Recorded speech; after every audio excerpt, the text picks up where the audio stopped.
The AMAZE Youth Ambassadors are a group of 30 young people from across the country who work closely with me and Jasmine and the full AMAZE team on our videos and projects and dissemination efforts to really make sure that our content is relatable and accessible and relevant. And I'm super thrilled to be joined by two amazing, pun intended, youth ambassadors from our current cohort. My name is Shreya Srinivasan. My pronouns are she, her. I'm in the 8th grade, and my favorite AMAZE video is on STI and STD stigma. My name's Joe. My pronouns are they, them. I'm in between grade 10 and 11. And my favorite AMAZE video would probably have to be Pride, a student's perspective, because my fellow ambassadors got to speak on that. And AMAZE is once again amplifying youth voices. And I really liked that video just because it talked about like how it is like to be like a queer person on this earth as a young person. Thank you so much, Joe. And I know, Joe, you are a returning ambassador, and the wonderful Shreya, you are a brand new ambassador. But tell me, how did you first learn about AMAZE? I actually learned AMAZE through my sister who works for Advocates for Youth, and she was looking for opportunities for me to just broaden my horizons. And we had found AMAZE, and I actually signed up on the last day of the deadline, so it worked out well. And I had gone on and I had looked through AMAZE's videos, and I was like, wow, this actually interests me. And I'm like kind of passionate about this. So then I kept on pushing, and then I got the position. And then here I am trying to I myself don't know much about the context that we talk about. So I'm still learning. So it's fun to learn and also help others learn. I first learned about AMAZE through a close friend of mine. And she was kind of like, hey, look at this like organization. Like, kind of like showed me like the ropes about you guys. I think they were like admiring your organization a lot. So yeah, she was like, I thought you might be interested in this. And I was like, yeah, I totally am. And I did some more research on it myself. I applied and I've been working with you guys. Love it. And the rest is history, as they say. The rest is Okay, history. let's get into the content of sex education. So I want to hear from you all, like, what do you think is lacking in your sex education right now, and maybe give me something that is a positive, or something that you would want to continue in your sex education. I'd say like the worst part is even in my grade, like I still haven't officially gotten a legitimate sex education. I haven't even like gotten like a high school health course yet, which is quite odd, but I'm sure I'll get there. So what's lacking in my sex education is sex education. I have to entirely agree with that, because my school, they honestly don't like promote sex education as like an importance. Like they'll put it as that end of the year, oh, we have to do this because the district tells us to do this. It's not important. Or they'll also many of the times try to push it away from us as this stigmatized sort of subject. So it's really disappointing to see that. But I like to see that AMAZE and other types of organizations try their hardest to put out easy, visible access information so that students like myself don't always have to feel like they can't find that information or can't get that type of information when they should know about it, because it's valuable information to know. So what advice do you have for educators who are delivering sex education virtually or in person? I would recommend that they use anatomically correct terminology, and that they don't like beat around the bush with the topic of sex ed, because there is a big issue among like many educators, even if they aren't sex ed specifically, in which they don't want to use a specific terminology because either a misogynistic society or a sex repulsed society has decided that these are not words we use in regular conversation. When in reality, I mean, it's your body, you know, you're learning and growing. And so I really don't think like in an environment where you're teaching about the body, I don't think it should be treated as obscene or disgusting, because at the end of the day, kids just need to learn about their bodies, about their relationships, about what is and isn't healthy for both them mentally and physically. And that's what's the most important.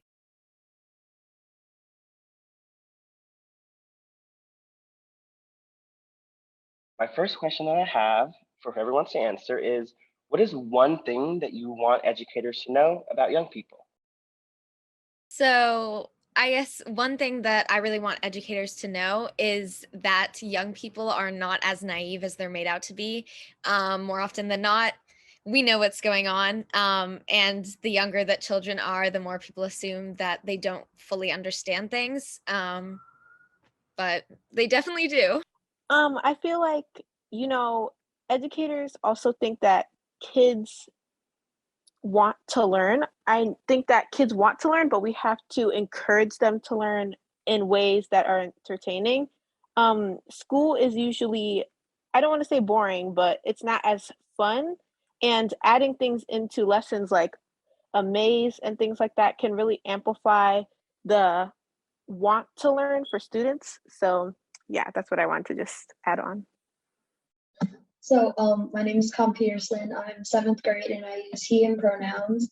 And I think people these days have like really short attention spans. So when you want to talk to people about something, you kind of have to get straight to the point and not take up too much of their time. Like Garvey said, that there's like school and homework and all other things going on in their lives that they need to do, and they kind of just don't want to watch like a 30-minute video or something about something that's not even the point, basically. So my name's Bogey. I'm in the 10th grade and my pronouns are she, her.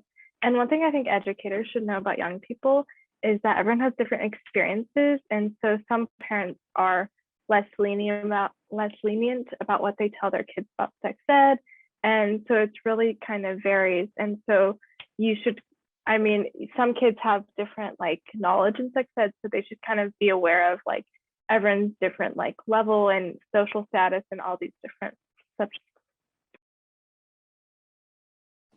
Hi, my name is Carolina. I am a 9th grader and I use she, her pronouns.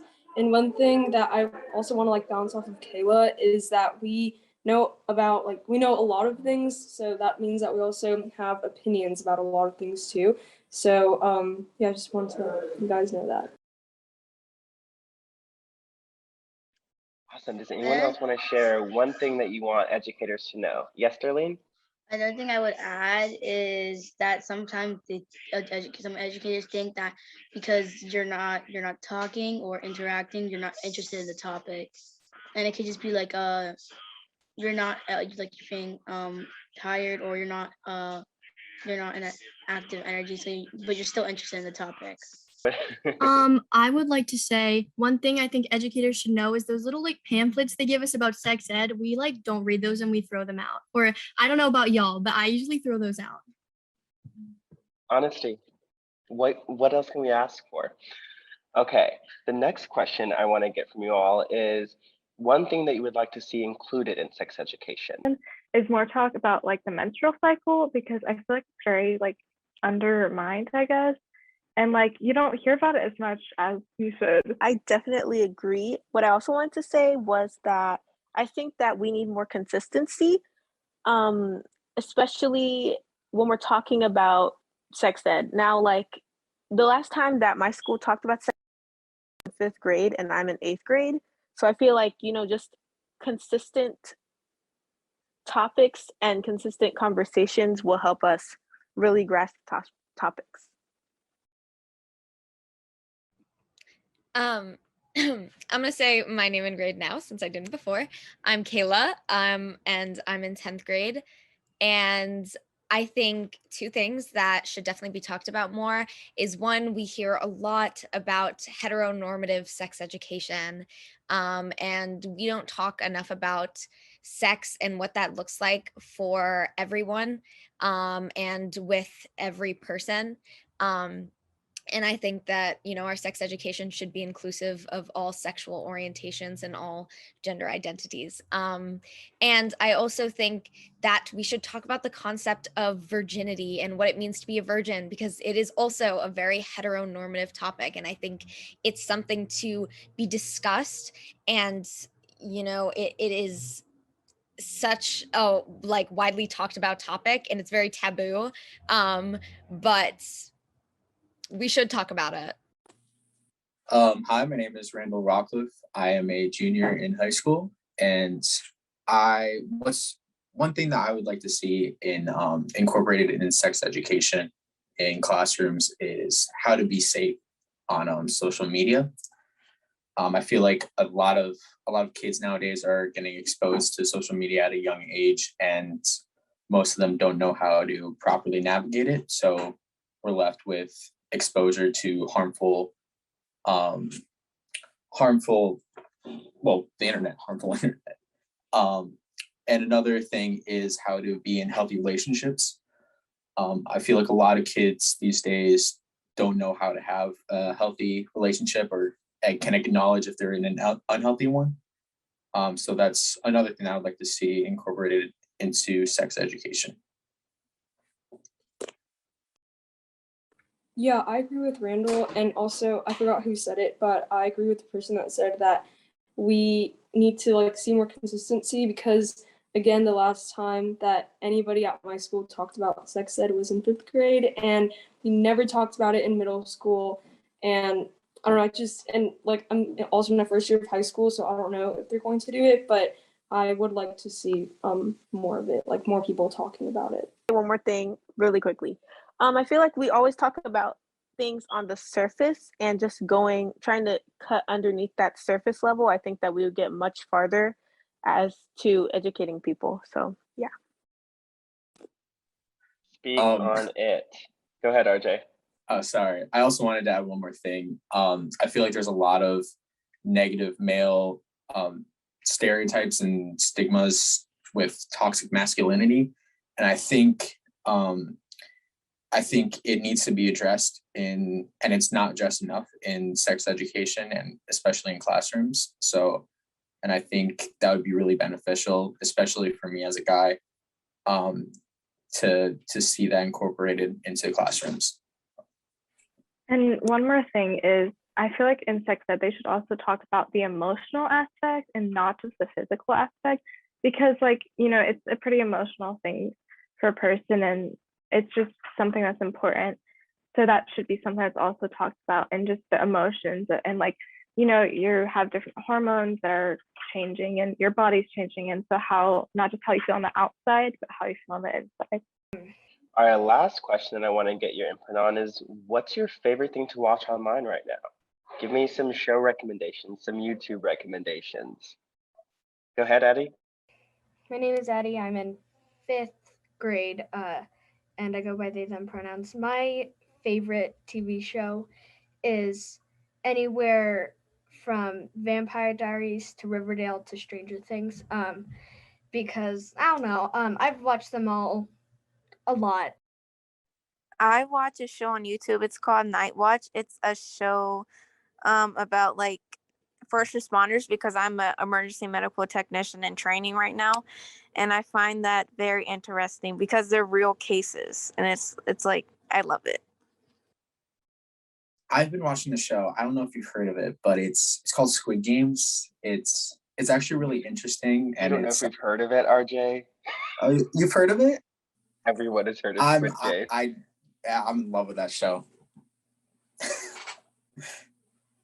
What about you, Brooke?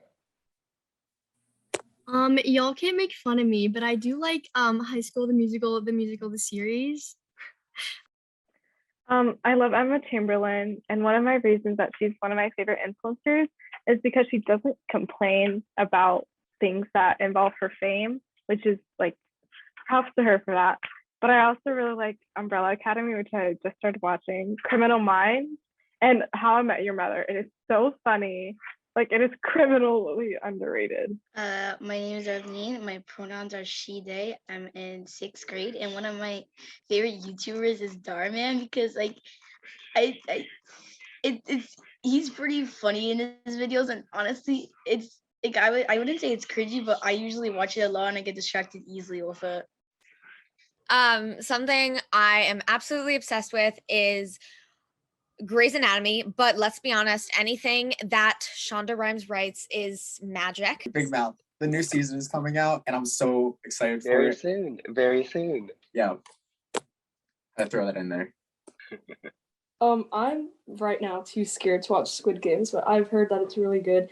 But I loved Anne with an E. I was obsessed with that show, and I also okay, I'm watching Never Have I Ever, and it's like the first 2 episodes, I'm like, oh my gosh, but it gets really, really good. So I like that there's a lot of like POC in that show. So